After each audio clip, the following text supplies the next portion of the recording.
जय मसीह की भाई और बहनों, अगर आपको मेरा वीडियो पसंद है तो एक लाइक करके मुझे सपोर्ट करिए भाई लोग। और हाँ, चैनल को सब्सक्राइब करना बोले तो चलते हैं वीडियो स्टार्ट करते हैं।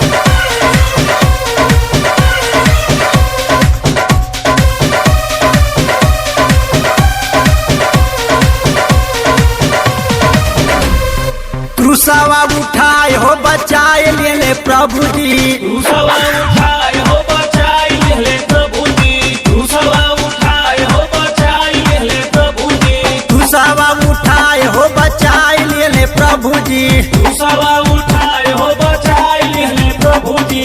सुखल सुमनवा के दिया में खिलाए हो बचाए ले प्रभु जी। क्रूसवा उठाए हो बचाए ले प्रभु जी।